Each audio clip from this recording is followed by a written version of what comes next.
La primera es sobre el paro. Para que se proceso, de dónde viene el paro, hacia dónde va el paro, por qué hay paro. Pueden ser todos los políticamente incorrectos o correctos que quieran, que ustedes no quieren. Esa es una pregunta. Estamos hablando de Colombia y en el mundo, y ustedes actúan por lo que quieran. Una segunda pregunta va a ser sobre el gobierno. ¿Qué va a pasar? ¿Qué va a pasar con el sector democrático? La tercera pregunta va a ser sobre qué implica sectores alternativos para el país, los gobiernos, los que, claro, Caicedo, Santa Marta, Harman, hasta el estilo, cómo se lee eso,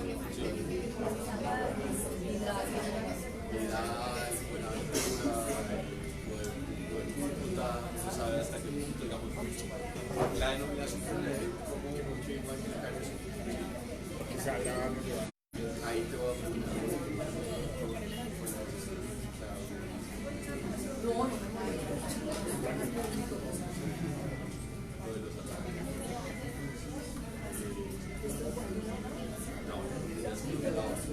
Y al final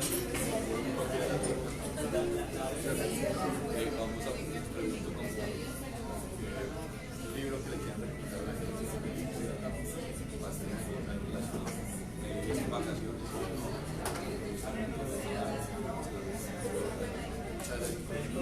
Y la idea es que revelamos la palabra a la gente. Ya habitual.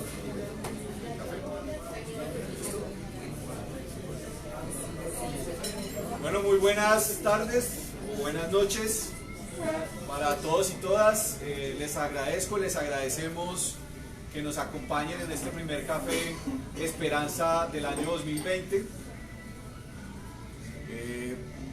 Digamos varias cosas que me gustaría compartir con ustedes antes de comenzar. Para quienes nunca han venido a un Café Esperanza, esta es una apuesta que construimos con mi amigo el politólogo Víctor Gaviria. Hace ya vamos para el tercer año y pues afortunadamente va creciendo cada vez con más amigos, amigas, Sebastián Sora, que nos ayuda también mucho. Ahorita nos va a ayudar Carolina Moreno en la producción visual. Pero este café, además de ser el primero del 2020, vamos a introducirles unos cambios al café, sobre todo en la producción. Lo digo para que quienes han venido a otros pues tengan un poco de paciencia.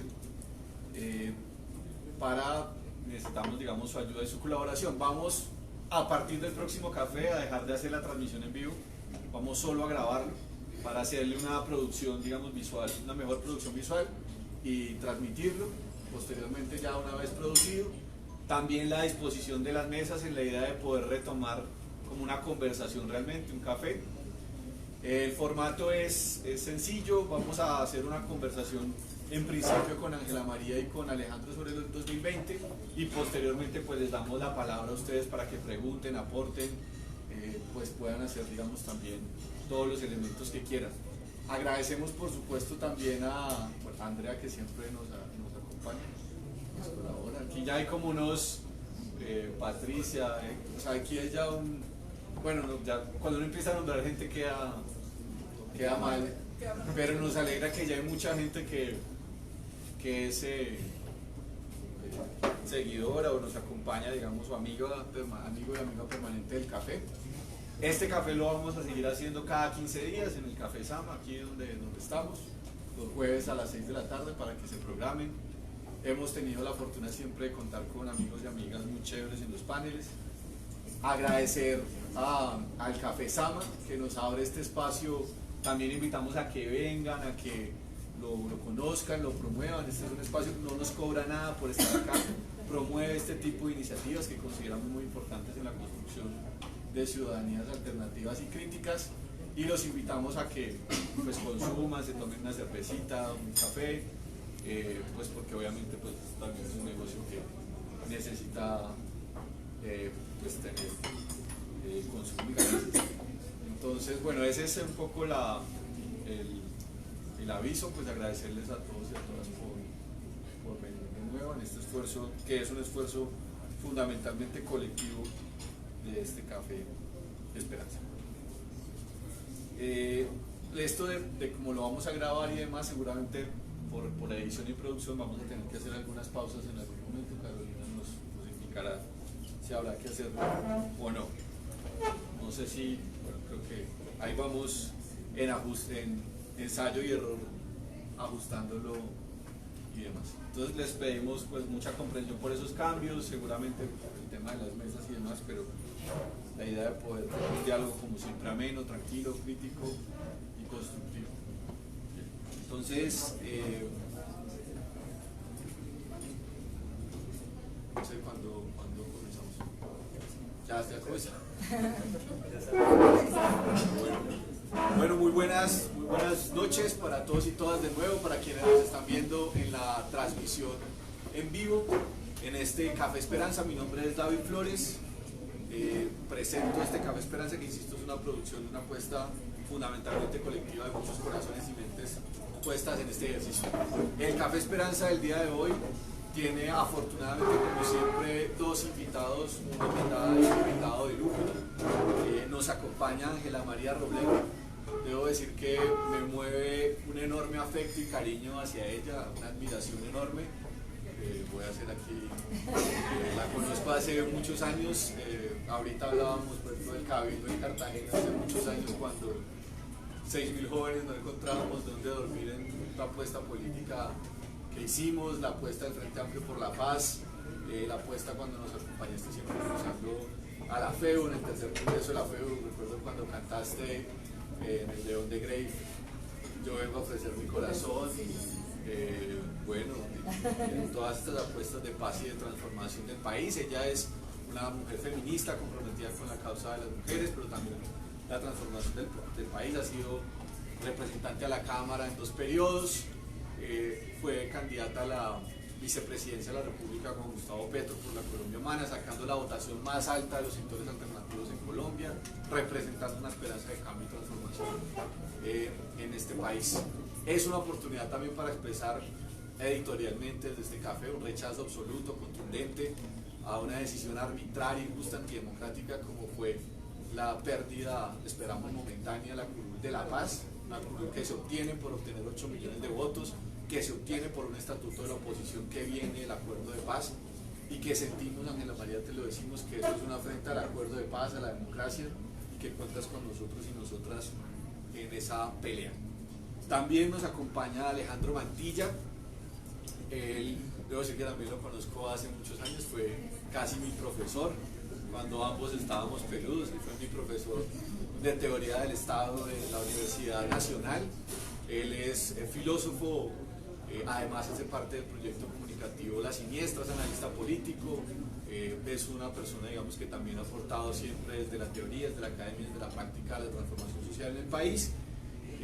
Escribió también en Palabras al Margen, digamos, ha hecho siempre parte de diferentes apuestas de opinión, de transformación, y nos alegra mucho tenerte hoy aquí el día de hoy. Debo decir que Alejandro, a nuestro juicio, hace parte de una generación también de transformación de los sectores alternativos, y parte de la apuesta política de este café, que tiene una apuesta política por supuesto, es impulsar y promover esas nuevas apuestas también de transformación desde los sectores alternativos. Bueno, entonces el tema hoy es un tema muy general, pero a la vez, digamos, también muy específico por las preguntas, por lo que vamos a trabajar. y es que viene para este año 2020.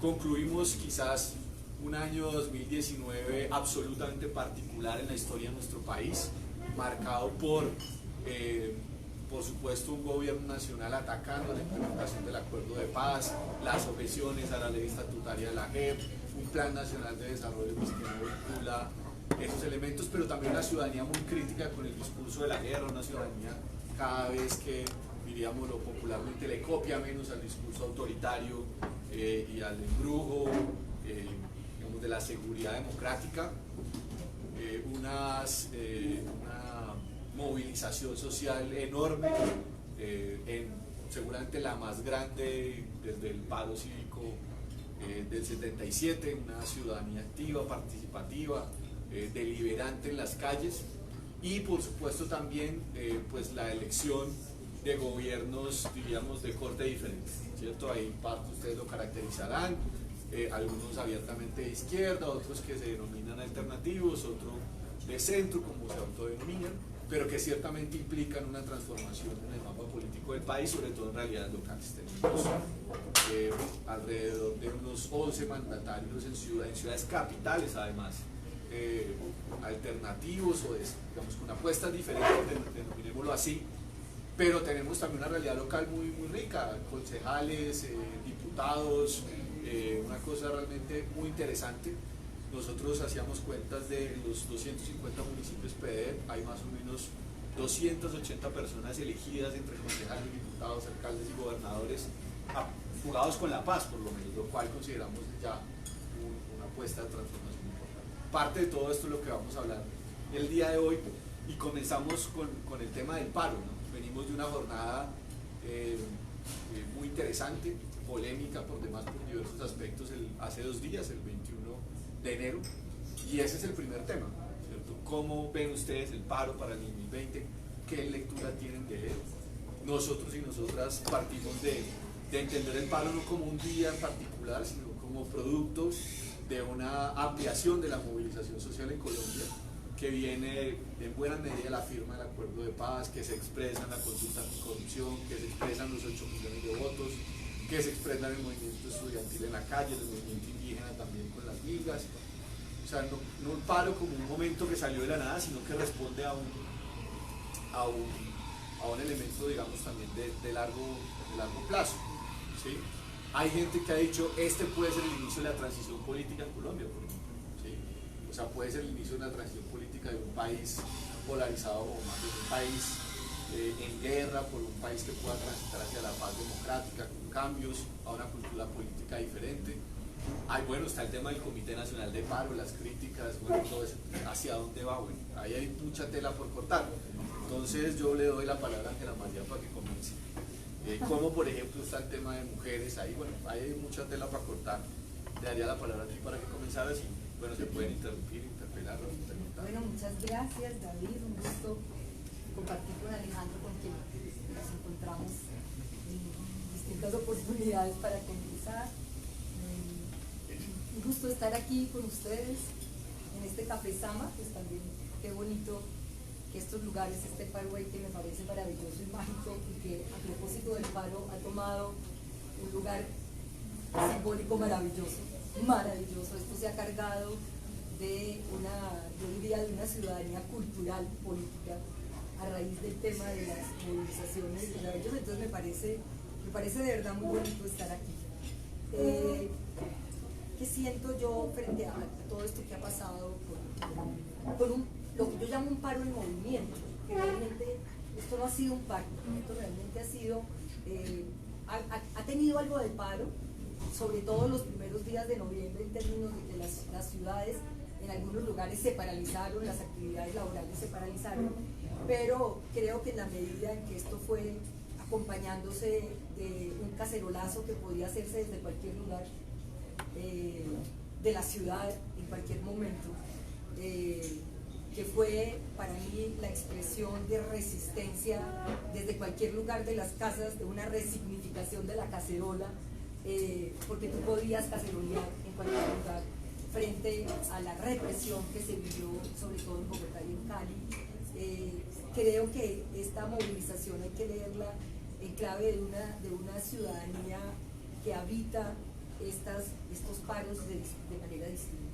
El paro que yo tengo en mi referente es el paro del gobierno López, ¿cierto? De la producción que se paró, esto hay que entenderlo de otra manera, digamos, distinta, y por eso me parece tan interesante porque además ese paro, y aquí tenemos historiadores, aquí Medófilo, nuestro maestro, que a veces me da también, digo, como hablo delante del Medófilo, pero ese paro tenía, bueno, está Sonia también, Carolina, Alejandra, bueno, tantos saberes, pero era un paro que tenía de verdad pues una vista mucho más, en un mundo mucho más laboralizado, ¿cierto? Una condición de paro empresarial.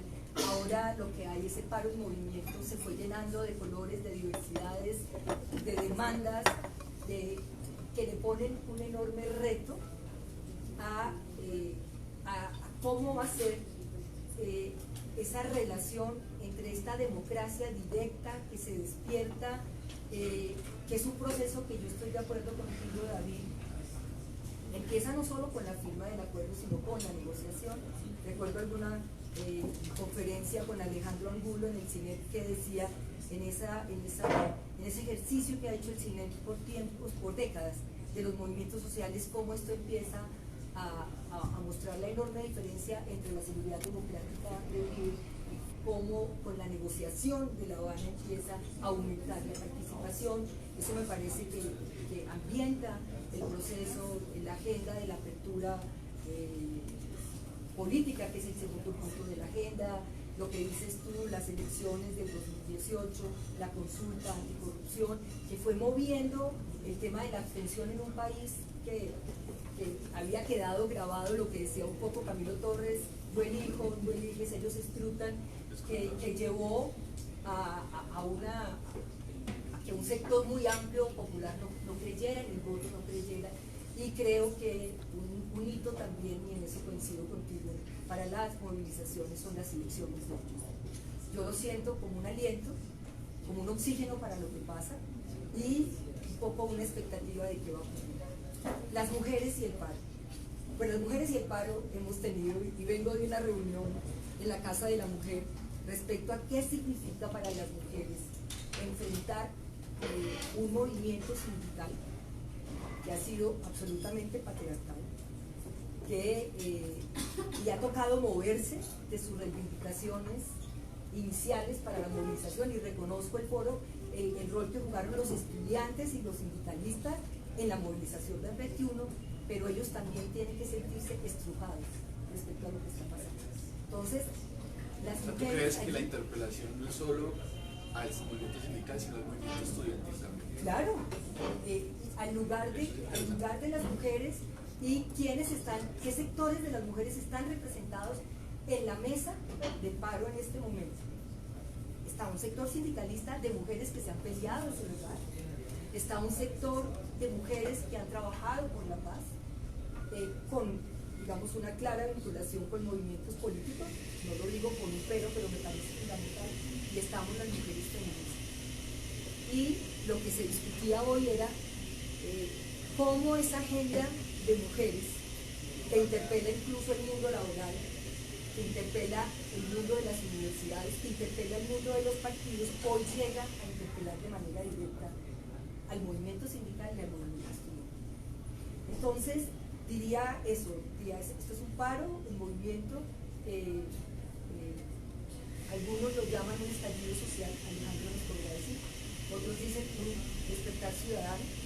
Un estallido social nos llevaría a un componente antisistema. Yo creo que este paro tiene un componente antisistema estructural, que no son los 104 puntos, es un tema de, como está ocurriendo en otros lugares del mundo, acompañado de un despertar ciudadano, unos más moderados, otros más radicales, y que también, lo digo en una conversación que tuve con Claudia López hace algunas semanas, yo creería que en el ámbito nacional no va a pasar mucho, pero que en los gobiernos locales alternativos va a encontrar una salida democrática, porque estamos hastiados de la violencia y no queremos más violencia en estas manifestaciones. Alejo, ¿Podrías hablar más alto, por favor? podemos hablar más duro. Estoy hablando más duro. Uy, yo suelo hablar muy duro, pero la próxima vez, ahorita. Excúsame si no me escuchas. Bueno, Gracias. claro que sí. Bueno, yo estoy convencido que coincido pues con lo que plantea Ana María, pero plantearía un par de argumentos adicionales. Digo que esta movilización con la que se cierra, Alejo, más duro. esta movilización con la que se cerró el año pasado también es resultado de una larga oleada de recomposición de los sectores populares. Es decir, para mí es crucial mirar lo que pasa con el acuerdo de paz y con el proceso en La Habana. Yo creo que eso es clave, pero también hay otros puntos de ruptura. Para mí hay una ruptura crucial en la minga social comunitaria de 2008. Es decir, porque es a partir de 2008 en adelante cuando hay es el inicio de una larga oleada de movilización que tiene varios hitos.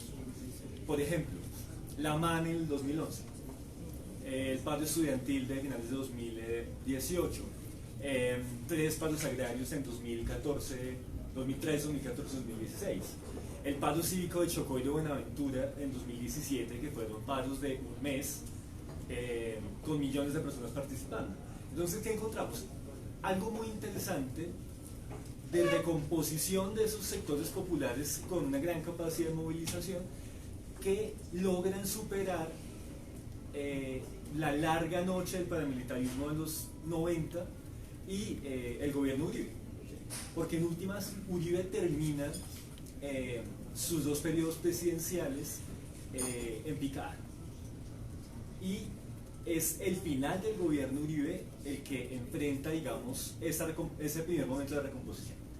Alejo, pero para problematizar algo, y es, tú dices Uribe termina en picada, pero lo que uno diría, pero entonces ¿por qué Uribe logra elegir al otro presidente? O sea, porque el primer gobierno Santos es Uribe, ya el segundo pone a Duque.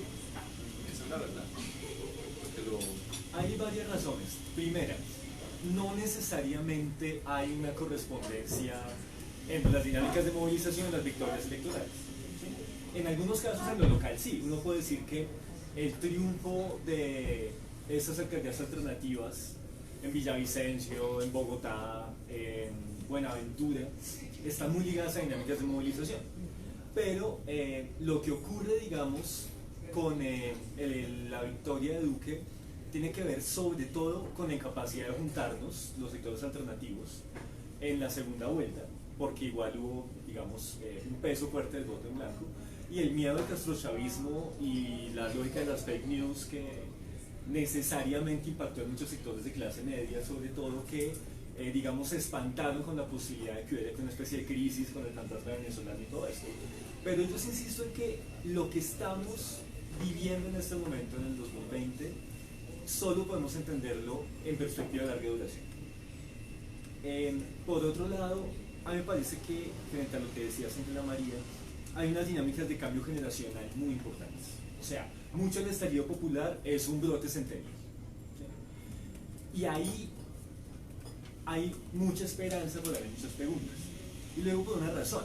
Cuando uno miraba las movilizaciones del centro, de Suba, del Parkway, uno veía movilizaciones de gente muy joven y con un protagonismo de las mujeres muy importante. Y luego uno veía en las reuniones del comité de paro en FECODE, más bien compañeros que los queremos mucho, pero era un escenario viejito y masculino, con cariño, ¿no? Pero, Hoy nos decían las históricas. Ustedes las No, porque históricas. si y estamos los nuevos. hablando de centenios, O los las que no viven también ya prehistóricas. estamos viejos. Nosotros estamos digamos que viejos. somos la transición. Pero hoy, antes Digamos. nos decían hoy las históricas. Entonces, bueno, yo creo que hay que analizar mucho mejor ese cambio generacional. Creo que también hay que mirar el cambio tecnológico también. Creo que, y sobre eso se ha dicho mucho, pero creo que las dinámicas de redes sociales permiten que haya una movilización que es profundamente descentralizada y autoconvocada. Es decir, el comité de paro convoca movilización, pero no controla y no dirige. Es la misma gente la que se autoconvoca, y eso es muy importante. Y creo que uno ve, por ejemplo, chats de WhatsApp de chicos de los barrios que se autoorganizan para hacerlo y no le piden permiso ni a la CUT, ni a la ONIC, ni a la Junta Agraria. Y eso sin duda es muy, muy poderoso. Pero al mismo tiempo una paradoja, y me gustaría ver tú cómo lo ves, Ángela María: movilización descentralizada, autoconvocada, pero también por eso mismo sin referentes organizativos fuertes. Y aquí la pregunta es, bueno, ¿hasta qué punto esa es una posibilidad pero también una limitación?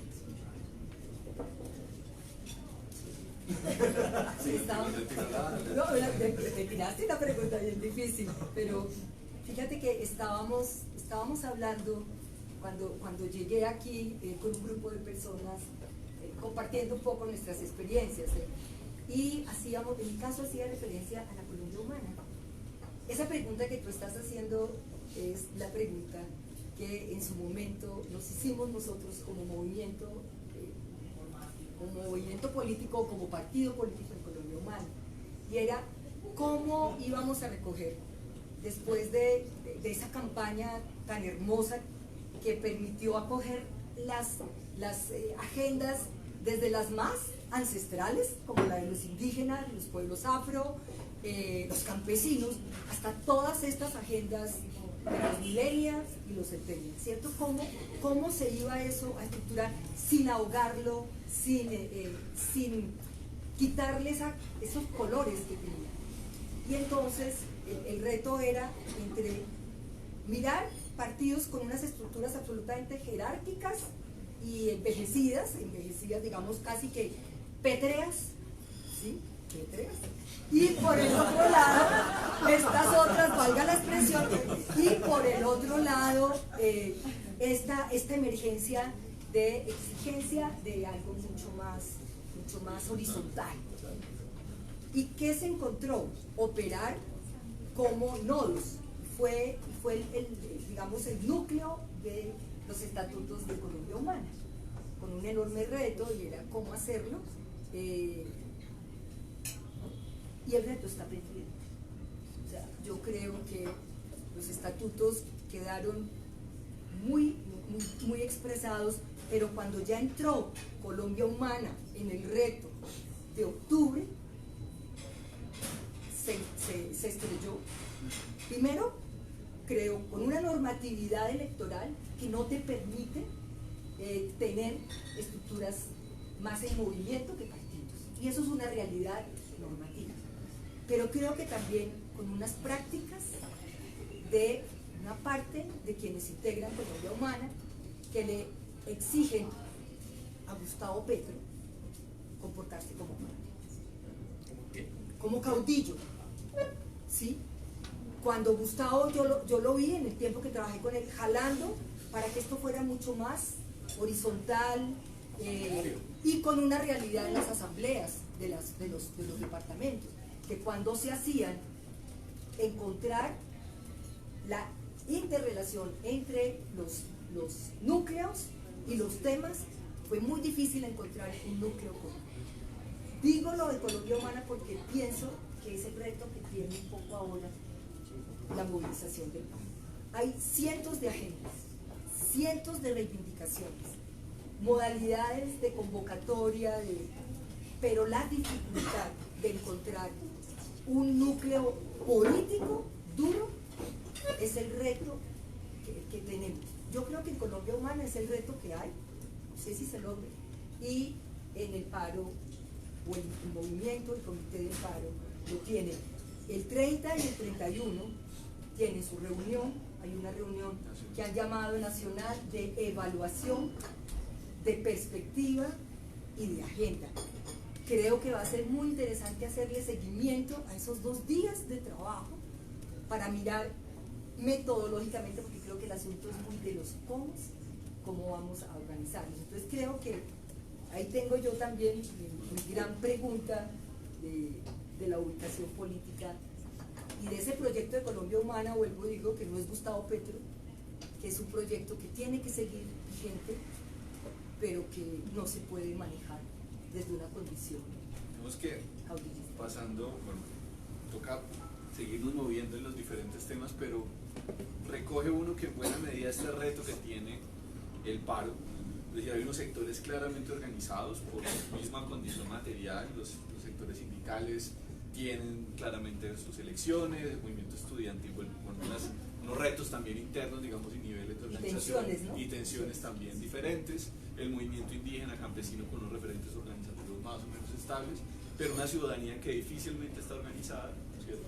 Mucha de ella que por primera vez participa en una protesta ciudadana y además, como lo dijo Alejo, pues en este brote del Centennial, de peladas que además tampoco tienen esos referentes tradicionales organizativos en su entendimiento, sino que eso, se autoconvocan, se mueven y desarrollan. Creo que ese es un reto también que nos lleva un poco también hacia los retos de los partidos, los movimientos políticos, dando la idea de que la pregunta de cómo organizarse también es contenido, o sea, que la forma se vuelve contenido a la hora de hacer apuestas políticas, tanto de partidos o movimientos políticos como del movimiento social. Y afortunadamente tenemos esa tensión que yo creo que es bastante rica, porque da cuenta de que afortunadamente no somos los mismos y las mismas que seguimos movilizándose, sino que esto está ampliándose y se está diversificando. Queremos también preguntar un poco sobre cómo vemos el tema, qué va a pasar con el gobierno Duque durante el año 2020, ¿cierto? ¿Cómo ven ustedes eso anclado al centro democrático, al uribismo? Toda vez que, pues, para quienes somos profundamente demócratas, sí, por ende antiuribistas, por así decirlo, pues estamos felices en el sentido de que vemos a un Uribe en caída, en picada con su popularidad, un gobierno Duque que al parecer no encuentra por dónde, o digamos, se le han podido contener algunos elementos de su política pues bastante agresiva contra los sectores alternativos, populares, las capas medias y los pobres de este país, y por supuesto contra la paz. Pero pues también hay movidas ahí, ¿no? Parece que Cambio Radical va a entrar a la coalición oficialmente de gobierno, unos acercamientos con estos sectores claramente del Partido Liberal. Es decir, ¿cómo se ve la agenda del 2020 de Duque? ¿Cómo la ven ustedes y también qué perspectivas ven hacia allá? ¿Vale? Bien. Bueno, Duque representa todas las políticas del malestar, digamos. Y en buena medida eso explica la dinámica también del paro, porque el paro fue una expresión de un descontento generalizado. ¿Qué está ocurriendo en estos momentos en el gobierno de Duque? Es un gobierno profundamente impopular, con un problema de liderazgo que es visible y que incluso para la misma derecha le genera mucha preocupación. ¿Sí? Y además con una coyuntura económica muy compleja. ¿Sí? El gobierno Duque es el que ha tenido el mayor índice de desempleo de las últimas décadas. ¿Sí? Y además, aquí la gran paradoja, hace unos días salió un artículo muy bueno en El Espectador donde decía que las aplicaciones de la economía naranja están generando más desocupación. Y el poco empleo que generan es un empleo profundamente precario. Entonces, ¿qué pasa? Que la economía naranja, digamos, es un síntoma, digamos, de precarización y de desempleo que necesariamente le genera problemas a Duque. Ahora, yo creo que también que es un contexto muy complejo pensando también en las regiones, ¿sí? Porque lo que está ocurriendo en las regiones es una nueva etapa de expansión del proyecto paramilitar narcotraficante que en buena medida genera nuevas conflictividades y nuevas violencias contra la gente, ¿sí? Y aquí hay unas regiones que claramente se ven más vulneradas: el Pacífico colombiano, el Catatumbo, el nordeste antioqueño, el norte del Cauca. Entonces tenemos, exacto, tenemos una situación muy jodida en el sentido de un gobierno impopular. Héctor Riveros hace poco decía que era un gobierno cuya gran estrategia es no hacer nada, o sea, como que no afrontar las vainas y no generar ningún cambio. Ese es uno de los pocos gobiernos donde uno ve que nadie quiere ser ministro. O sea, lo que está haciendo Duque es una cosa muy chistosa porque está haciendo como enroques internos en el gabinete. El apetito burocrático. Entonces, Holmes pasa de la Cancillería, Holmes Trujillo pasa de Cancillería al Ministerio de Defensa, ahora parece que Alicia Arango va de trabajo al interior. O sea, les toca entre ellos porque como que nadie se quiere meter en el Titanic de Duque. Y entonces, a eso súmele la capacidad de movilización que creo que el gobierno lo que ha querido hacer es dilatar con una conversación que no va para ninguna parte, y que creo que el Comité de Paro por momentos tampoco ha sabido muy bien cómo controlar. Entonces lo que va a pasar este año es la consolidación de esa impopularidad y ojalá que se siga manifestando pues, la dinámica de la movilización. Me gustaría que tú también hablaras un poco de cómo ves a Duque en relación al proceso de paz. Duque ha planteado la idea de que está cumpliendo con la implementación del acuerdo, que está haciendo grandes esfuerzos por la reincorporación política de los combatientes, pero vemos por otro lado pues, evidentemente un incumplimiento sistemático al acuerdo. Sí, yo creo que de alguna manera Duque encarna de manera más clara lo que fue la apuesta del acuerdo de paz, de algunos incluso funcionarios de Juan Manuel Santos, de lo que se necesitaba era una paz negativa. Es decir, el silencio de los fusiles y el monopolio de las armas, que no es menor. Recuerdo un debate cuando estábamos organizando Medófilo, nuestro Congreso Nacional de Paz, que hablábamos con Medófilo y decía, silenciar los fusiles no es menor en Colombia. Entonces, eso era muy interesante. Pero creo que Juan Manuel Santos le apoyó en el esbozo de la agenda a una paz positiva, también a una paz democrática, pero realmente eso no tuvo ningún impulso ni alcanzó a tener una simiente para que la implementación quedara con unas bases sólidas. Entonces creo que Duque encarna eso y en ese sentido creo, Alejandro, que sí hace cosas porque ni siquiera el monopolio de las armas se puede decir hoy que lo tiene el gobierno de Duque. Y eso es absolutamente dramático para lo que está ocurriendo en las regiones, para lo que está ocurriendo. Entonces, creo que, el tema del doble discurso que tiene Duque cuando sale y habla de la paz y cuando aquí hace la guerra, digamos, al hacer las chuzadas, al cruzarse de brazos frente a la emergencia ya mucho más georreferencial de la violencia en Colombia, también es responsabilidad de las agencias internacionales. Tienen que validar lo que sale a decir Duque respecto al acuerdo de paz, porque él ha tenido ese doble discurso, pero las Naciones Unidas no se pueden prestar para acompañarlo a ruedas de prensa y a decir que aquí las cosas van bien.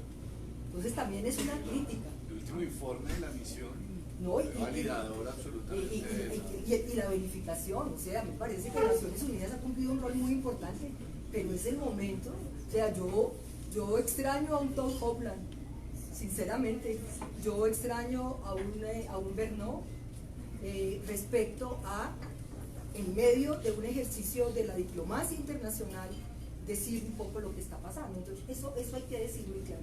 Y el año pasado me tocó comentar el libro de León Valencia sobre el regreso del uribismo. Y uno de los escenarios es la pregunta de ¿Duque termina? O sea, eso era como antes, no porque el paro lo quiera tumbar. ¿Cómo es este escenario de la conmoción interior de la que he hablado? Bueno, de lo que ha hablado Roy, hay una alerta respecto a lo que Roy señala, que entre otras parece que los constitucionalistas dicen no es tan claro que por la situación de la Corte Suprema de Justicia se pueda de manera inmediata intervenir el Estado, el gobierno, para reconfigurar, bajar el quórum y mantener el funcionamiento de la Corte Suprema de Justicia. Yo oía a Juan Carlos Henao, o sea, lo que señala Roy me parece que es una alerta muy importante, pero, o sea, la amenaza de la conmoción interior siempre ha estado ahí. Pero lo que quiero decir es que este escenario de decir que Duque no termina, creo que no puede estar tan lejano. Ahora, ¿quién estaría ahí? Pues Marta Lucía Ramírez, que siempre creo que quiso ser la presidenta de este país y que puede ser una opción todavía más complicada.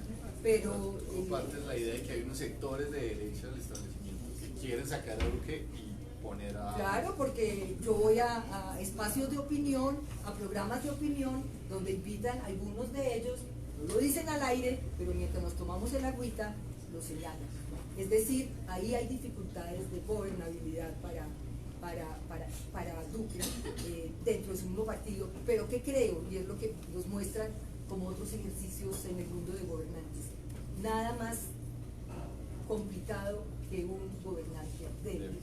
Y Duque es un gobernante débil, porque la única forma de habitar con fuerza, como un patriarca machista, es con la represión.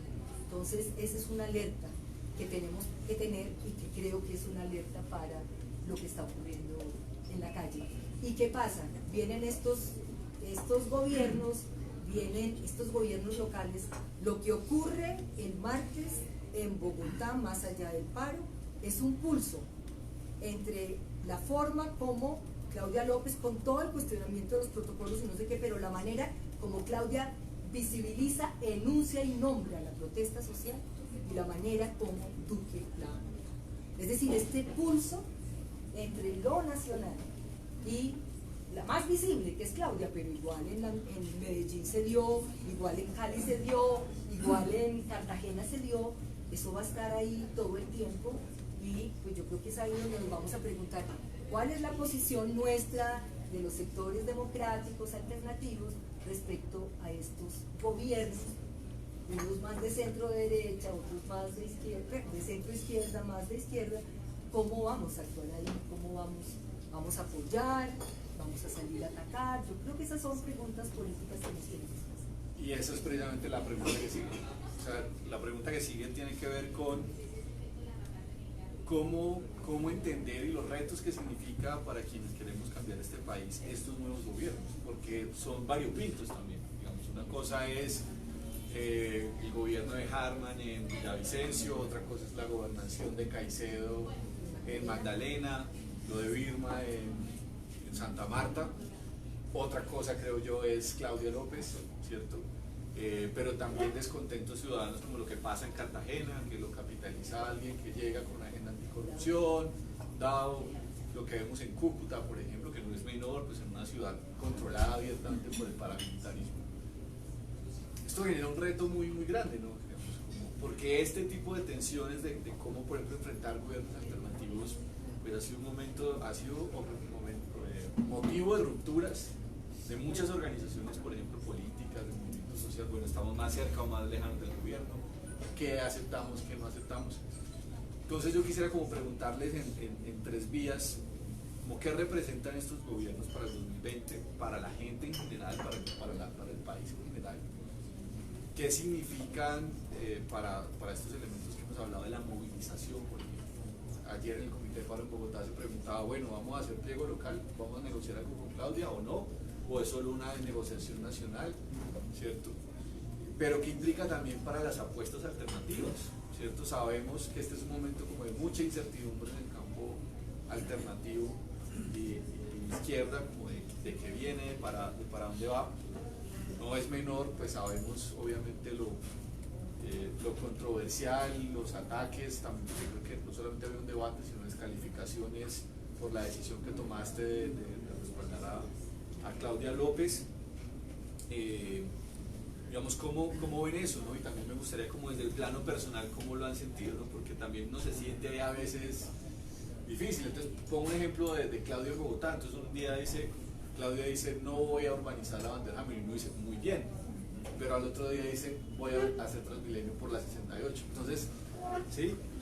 Y es como una cosa como difícil de así y de entender. Es como lo ven ustedes en esas tres perspectivas. Yo creo que lo que ocurre en octubre es una victoria de sectores que más que alternativos no son uribistas. Esa es la caracterización. No uribistas. No abiertamente. No uribistas. Dejémoslo ahí. Pero eso genera, digamos, cambios de comportamiento interesantes. Yo comparto con David que no se puede generalizar.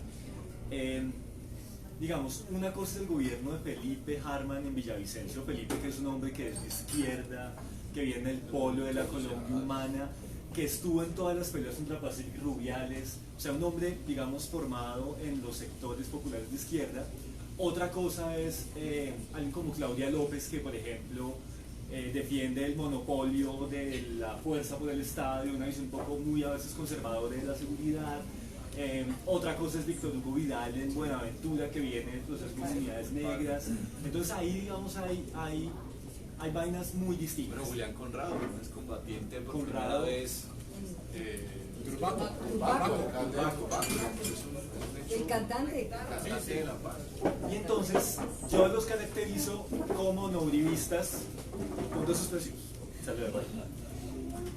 Pero aquí lo que hay que mirar también es qué puede ocurrir en términos de cómo los cambios en el sentido común que se están dando con la movilización nos llevan a preguntarnos también lo que pasa en octubre con las elecciones y lo que puede pasar hacia 2022. Porque incluso nosotros tenemos un problema en Colombia, es que vamos de elección en elección y siempre estamos en la coyuntura electoral y eso es una vaina. Pero lo cierto es que caracterizar esos sectores como no uribistas es algo clave en la medida en que es muy posible que este descontento se pueda canalizar hacia la victoria de un sector que sea no uribista, pero no necesariamente de izquierda en 2022. Y es lo que podemos ver, por ejemplo, con Quintero en Medellín. O sea, Quintero es un hombre que fue viceministro de Santos, ¿sí?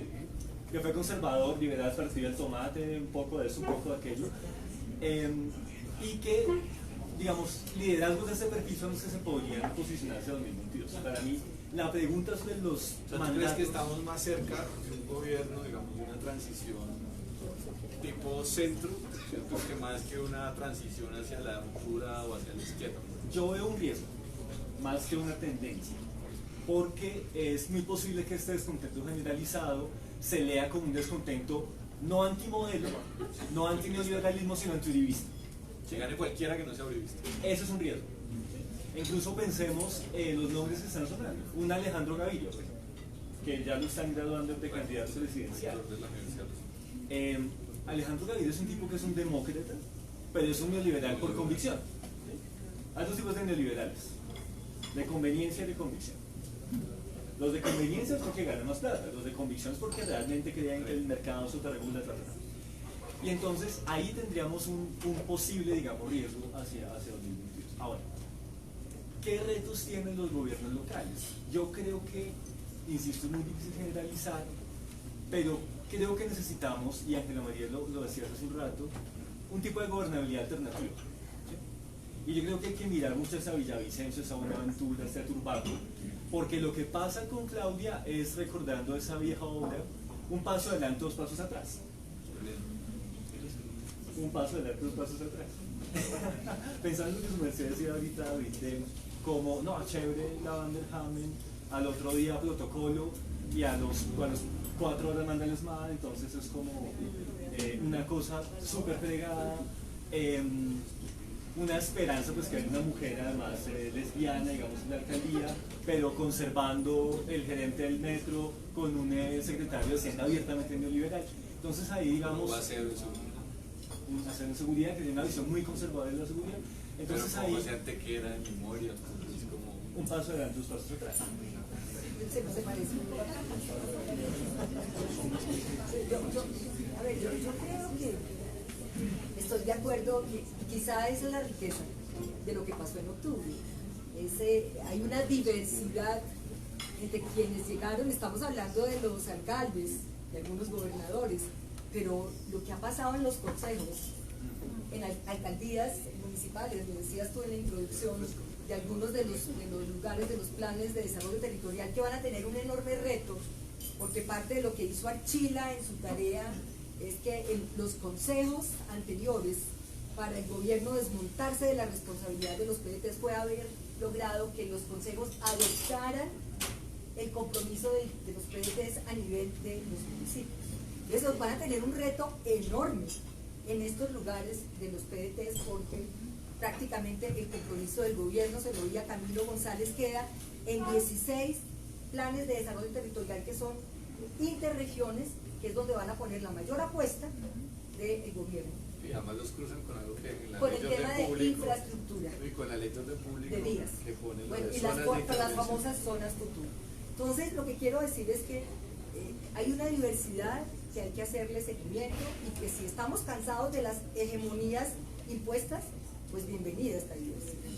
Y hay que hacerle seguimiento y ahí la tarea en los territorios y ahí el pensarnos más allá de Bogotá me parece clave que lo tengamos en cuenta para nuestro trabajo y nuestra tarea.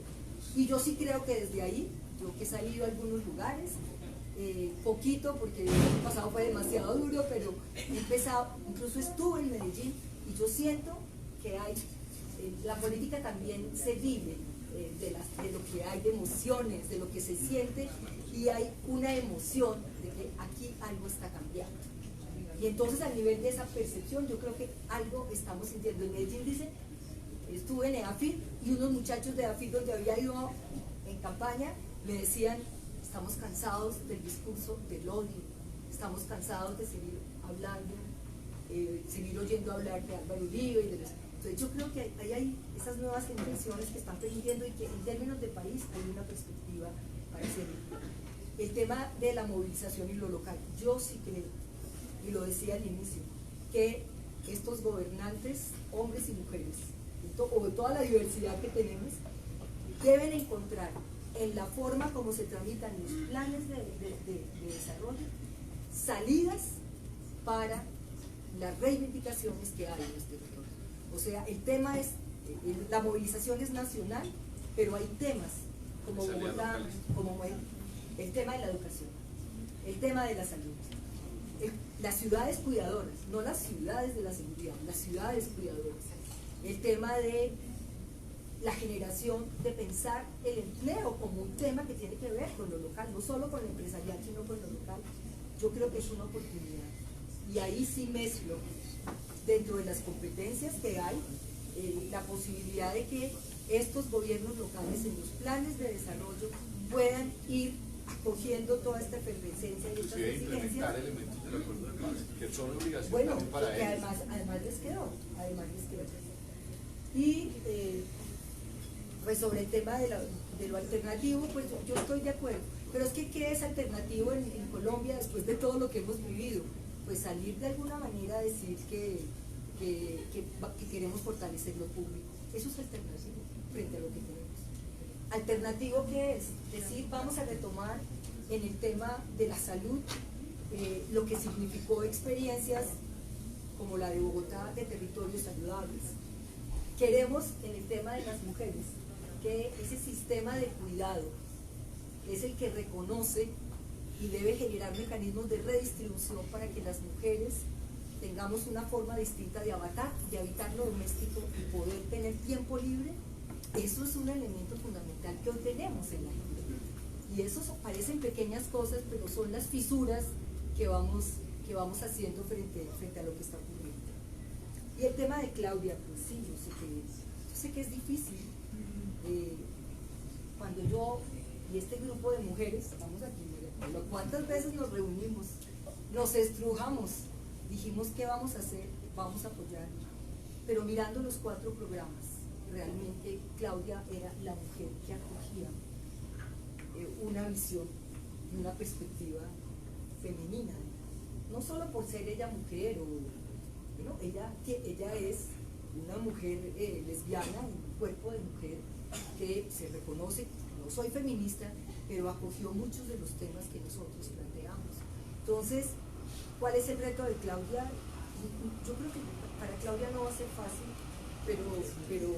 pero nosotras sí sentimos, además hicimos un puro gesto feminista para llegar, fue un gran debate, fue deliberación, fue un acuerdo programático, no fueron cámaras, no fueron plataformas, lo hicimos en un diálogo que yo creo que es lo que hay que invitar a feminizar la política.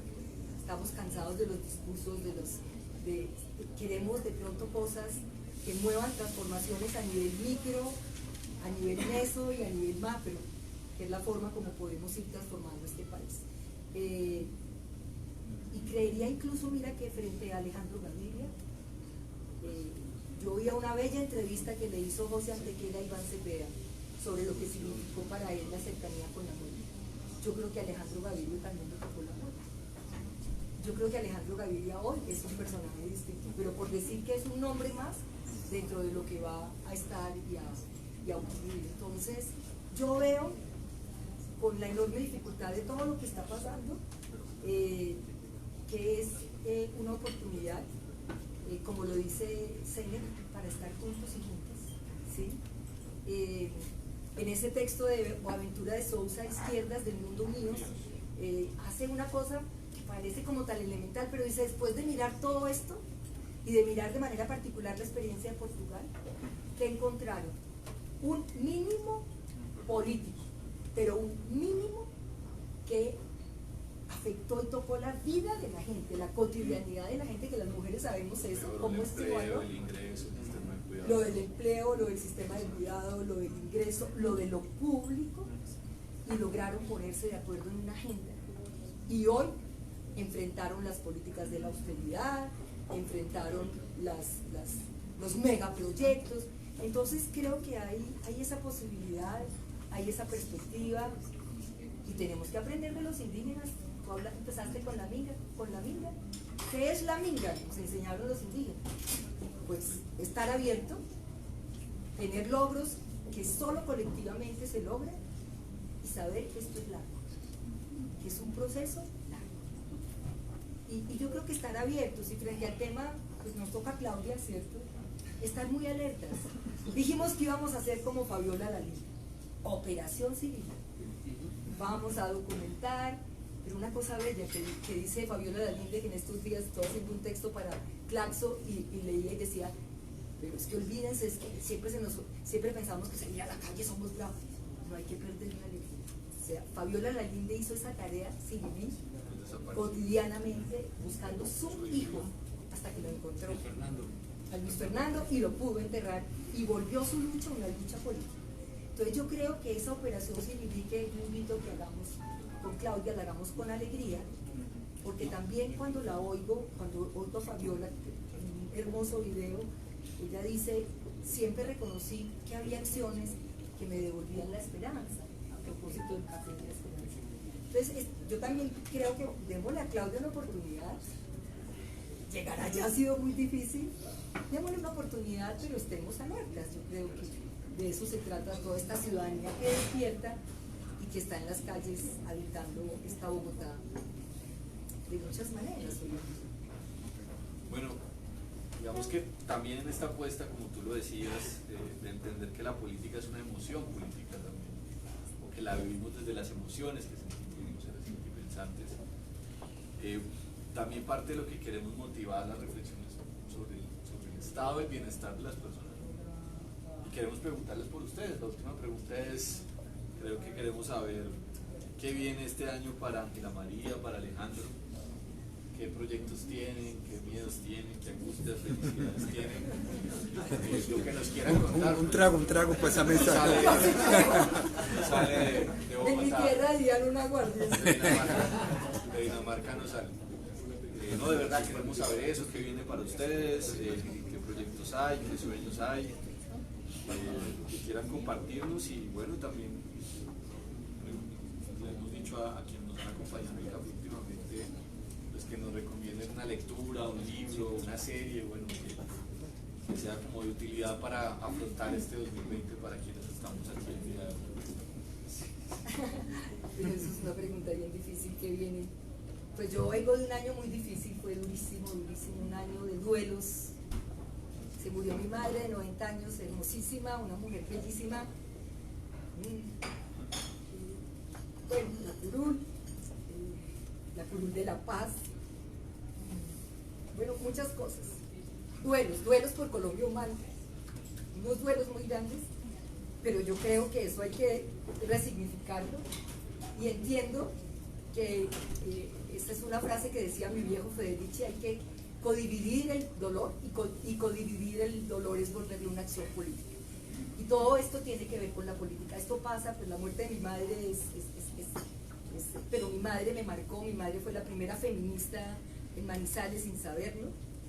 Mi mamá salía a cantar y a hacer política, y mi papá llegaba a cuidarnos, y esa fue la mujer que de 90 años se murió y me deja un legado enorme, y que viene a resistir, estar ahí. ¿Qué quiero y qué me sueño? que todo esto en términos ya, digamos, políticos y el proyecto del 2022, a ti también te tocó,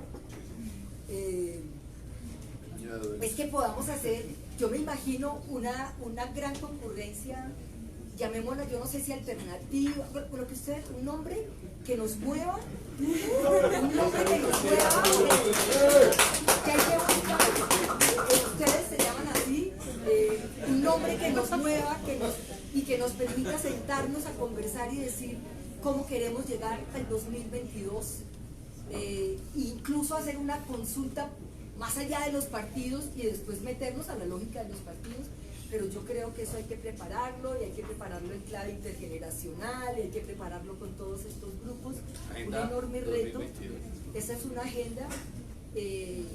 A las mujeres, yo creo que el feminismo es hoy